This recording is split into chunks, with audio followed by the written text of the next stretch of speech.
कुछ बातें सिर्फ सुनी नहीं जाती, महसूस की जाती हैं। और अगर ये बातें एक ऐसी आवाज से सुनाई दे जो दिल तक छू जाती है, जो हर दर्द को एक मुस्कुराहट में बदल देती है, तो वो जज्बात बन जाते हैं। वेलकम टू आवर शो एक मुलाकात। आज मैं आपके सामने ला रही हूँ एक ऐसी शख्सियत जो एक फॉर्मर आरजे रह चुकी हैं और अब इस इंस्टीट्यूट में एएएफटी में आपकी फेवरेट टीचर हैं। वी वेलकम यू मिस गीत ma'am. Thank you so much, बहुत ही अच्छा इंट्रो, शानदार। Thank you. सबसे पहला मैं आपसे ये क्वेश्चन पूछना चाहूंगी कि आपकी आरजे से लेकर फैकल्टी बनने की तक जो जर्नी थी वो कैसी थी? अच्छी थी, जर्नीज तो अच्छी होनी चाहिए और अच्छी ही थी, एक्चुअली में अच्छी थी। बट ये बात अलग है कि बहुत प्लान नहीं थी। मतलब ऐसा नहीं कि कुछ फिक्स किया था। बच्चे जैसे बड़े होते हैं ना, ड्रीम देख करके कि ये कर लेंगे, वो बन जाएंगे, ऐसा कोई ड्रीम नहीं था। चाइल्डहुड ड्रीम नहीं था आपको? क्या बनना था शुरू से? एक मात्र, मतलब मुझे ऐसा लगता है एक ऐसा जॉब जो मुझे लगता था, एविएशन शायद कभी कर लेती, बट फिर हाइट ने साथ नहीं दिया। बट वॉइस कहीं क्लिक कर गई। आपकी डेस्टिनी में लिखा होता है, तो मतलब वॉइस मेरी ठीक ठाक है, ऐसा मुझे भी लगता है अपने बारे में। सो फिर आरजे एकदम सडन कहीं से आ गया, प्लान नहीं किया था। मतलब कहीं डेस्टिनी में था, कहीं ऐसे क्लिक कर गया। फिर लगा यार ये अच्छी जॉब है, ये प्रोफेशन अच्छा है ना। आप स्टूडियो में बैठो। सबसे शुरू में तो ऐसा लगता था कि आप गाने वाने सुनोगे, बस यही तो नौकरी है। फिर पता चला नौकरी में तो और बहुत कुछ होता है। बट ओवरऑल अगर मुझसे पूछे तो मुझे लगता है रेडियो से बेहतरीन जॉब कोई नहीं है। अरे वाह, आपकी आवाज़ बहुत अच्छी है।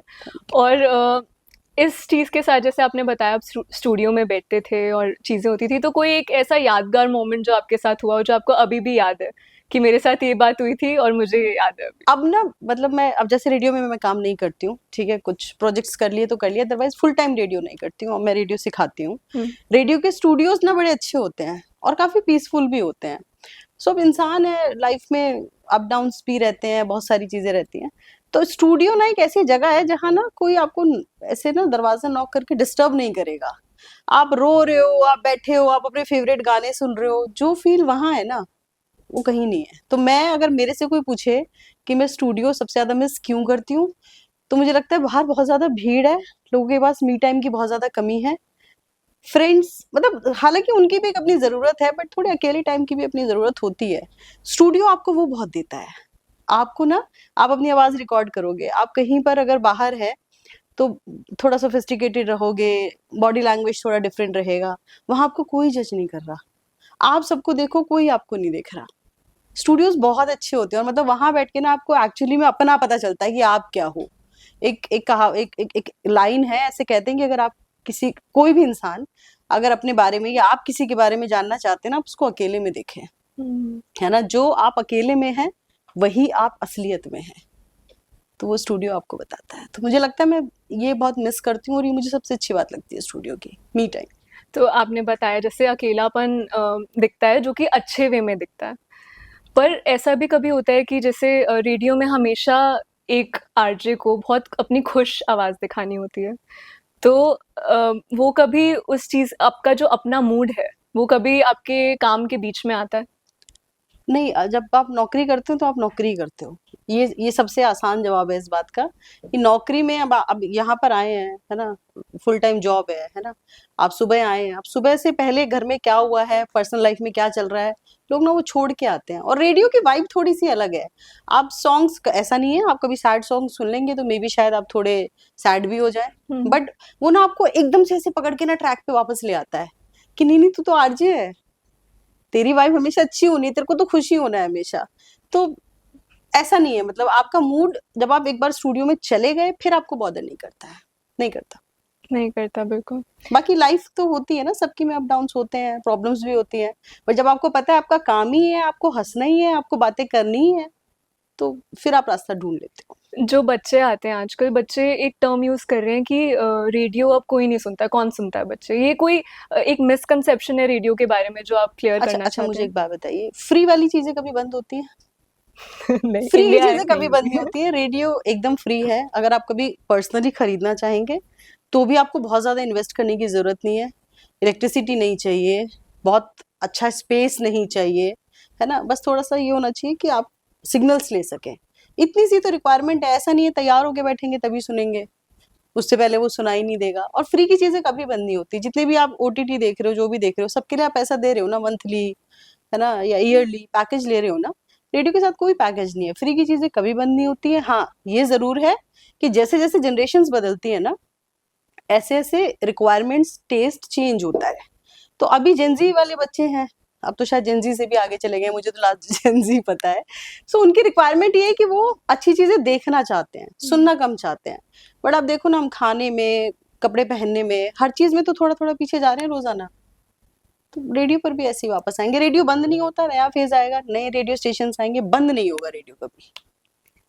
तो सही बात है। और जैसे जब कोई भी इंसान गाड़ी में है, सैड मूड है उसका, वो गाना सुन रहा है, रेडियो पे जो आवाज़ वो सुन रहा है, उससे वो एक कनेक्शन फील करता है। तो ये कैसे पॉसिबल है कि आप बिना किसी को देखे इतना स्ट्रॉन्ग कनेक्शन बिल्ड कर देते हैं कि वो इंसान रिलेट करने लग जाता है आपसे?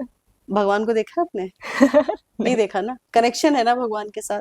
जो चीजें दिखाई नहीं दे रही है ना नजरों के सामने, भले कोई एक रैंडम कॉल आ जाए आपके पास, ठीक है, और कभी उस रैंडम कॉल पे आपकी बहुत अच्छी बातें हो जाए, आपको लगे यार ये बंदा बहुत अच्छी बात कर रहा था, है ना, यार बड़ी ठीक से बात कर रहा था, है ना, वो आपको याद रहेगा। सेम भगवान के साथ भी है। आप देखो, भगवान के साथ टू वे कम्युनिकेशन तो नहीं है। मेरे सपने में तो कभी उन्होंने आकर के नहीं बोला कि मैं हूँ, प्लीज सुबह आना मुझसे मिलना, मेरे को कभी नहीं बोला। सो जो चीजें दिखती नहीं है, मुझे लगता है उन पे ज्यादा बिलीव होता है। जैसे आपने कभी ऐसा नहीं हुआ होगा कि आप रेडियो सुने गाड़ी में बैठ के, और आपको कोई ये बताए कि भाई इस वाले रास्ते से मत जाना, यहाँ पे ट्रैफिक है, आपने कभी रीचेक नहीं किया होगा। तो रेडियो सिर्फ रेडियो नहीं है। रेडियो एक ऐसा मीडियम है, एक जो आवाज आप सुन रहे हैं ना, वो सिर्फ आवाज नहीं है, उसमें ट्रस्ट है। रेडियो पे, आरजेस पे ना लोग बहुत ट्रस्ट करते हैं, उनको ना कभी रीचेक नहीं करते हैं, वेरीफाई नहीं करते हैं कि उन्होंने जो बोला है सही है या गलत है। ये तो है। हाँ, और तो रेडियो कनेक्शन बना लेता आवाज है। में एक ट्रस्ट है। आपने ये चीज बोली कि आवाज में एक ट्रस्ट है, तो हाँ, आवाज कहाँ तक एक इम्पोर्टेंट रोल प्ले करती है एक आरजे की लाइफ में? लोगों को ऐसा लगता है कि रेडियो में आने के लिए सबसे, अब अच्छी आवाज क्या है, कोई फिक्स पैरामीटर है अच्छी आवाज का? किसी को भी कोई भी या आवाज तो अच्छी लग अगर सकती है। बेस बहुत ज्यादा है तो आप बहुत ज्यादा बेस की आवाज कब तक सुन सकते हैं? अगर आपको लग रहा है आपकी आवाज बहुत हाई नहीं है, लो नोट्स वाली है, तो इसका मतलब भी नहीं है कि आवाज खराब है। आवाज है, एक जरूरी पॉइंट है, बट सिर्फ आवाज नहीं है, आपका सेंस ऑफ ह्यूमर है, आपका प्रेजेंटेशन है, आप वॉइस को कैसे मॉड्यूलेट करते हैं, बहुत सारे फैक्ट्स हैं। सिर्फ एक आवाज का अच्छा होना, और अच्छी आवाज तो कोई नहीं, अगर अच्छी आवाज का कुछ वो होता। अब ऐसे बहुत सारे लोग हैं जिन्हें रेडियो में काम नहीं मिला, बट वो बॉलीवुड में बहुत अच्छे एक्टर हैं, वॉइस ओवर्स करते हैं बहुत अच्छे अच्छे, है ना, सुपरस्टार्स हैं। तो अपनी आवाज को अच्छा रखने के लिए जो आरजेस होते हैं वो कुछ स्पेसिफिक खाते हैं या एक्सरसाइजेस भी करते हैं? यार मैंने ऐसा सुना है लोगों से, पर्सनली मैंने नहीं करी है कभी भी। बाकी ये है कि कोई भी चीज खराब हो, उस चीज से अगर बच जाओगे तो अच्छी बात है। मतलब होता है ना, जैसे बहुत सारी बातें आपने कभी लता जी के बारे में सुना होगा कि वो हलवा खाती थी या शायद नहीं खाती थी, कोई एक ऐसी बात है उनके बारे में भी, ठीक है। तो बहुत सारी चीजें आपके गले को सूट करती हैं, बहुत सारी चीजें नहीं सूट करती हैं, तो वो तो परमानेंट है कि आपको क्या अवॉइड करना है। किसी दिन अगर गले में खराश हो या गला ठीक नहीं हो तो आपको बोल देते हैं स्टूडियो पे कि नहीं अगर आज बंद आज आप नहीं नहीं है, करेंगे? अगर म्यूट नहीं हो गए हो आपके, आप बोल ही नहीं पा रहे हो, तो एक अलग सीन है। अदरवाइज आरजे भी तो इंसान ही है ना, कोल्ड भी हो सकता है, फीवर भी हो सकता है, वही। गला भी खराब हो सकता है, उससे कोई फर्क नहीं पड़ता। आपकी आवाज कल जितना अच्छा साउंड आज नहीं कर रही है, उससे कोई फर्क नहीं पड़ता। बहुत सारी इंटरेस्टिंग इन्फॉर्मेशन लेने के बाद मैं आपके लिए ला रही हूँ एक rapid fire round.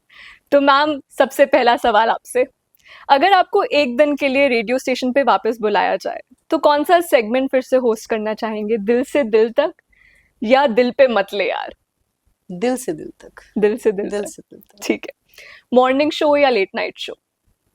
Late night person नहीं हूँ मैं, मतलब लेट नाइट की रिक्वायरमेंट्स ही अलग होती हैं, तो मॉर्निंग, इवनिंग, आफ्टरनून चलेगा। सेलिब्रिटी इंटरव्यू या लिसनर्स लाइफ स्टोरी? इन दोनों में से क्या सुनना पसंद करेंगे? Listeners life story.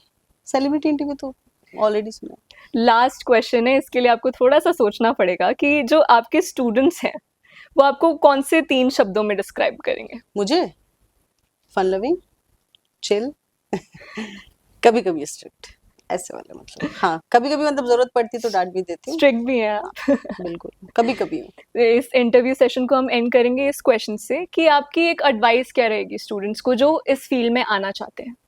स्टूडेंट्स को एडवाइस क्या, अगर रेडियो में आना चाहते हैं ना, सच में अगर रेडियो में काम करना है, तो आप ये समझ लीजिए कि आपको ना फिल्में या जो भी आप आसपास इंटरनेट पर देखते हैं उसको छोड़ के ना थोड़ा सा किताबों की तरफ मूव करना पड़ेगा। जब तक आपका इमेजिनेशन पावर नहीं बढ़ेगा, जब तक आप स्टोरीज क्रिएट नहीं करेंगे, या जब तक आप उस दर्जे के मतलब इमोशनल नहीं हो जाते ना, तब तक आप बातें भी अच्छी नहीं कर सकते। बातें अच्छी करने के लिए लाइफ में ना बहुत कुछ खराब करना पड़ता है, तब अच्छी बातें होती हैं। और वो खराब अच्छे का लेसन ना किताब भी देती है, लाइफ भी देती है वैसे कभी कभी।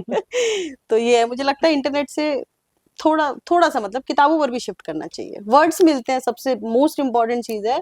रेडियो पे रोजाना बात करने के लिए रोजाना अच्छे शब्दों की जरूरत है, और अगर के आपके पास अच्छे शब्द नहीं है तो आप अच्छे आरजे नहीं हो। वर्ड्स बड़े इंपॉर्टेंट है।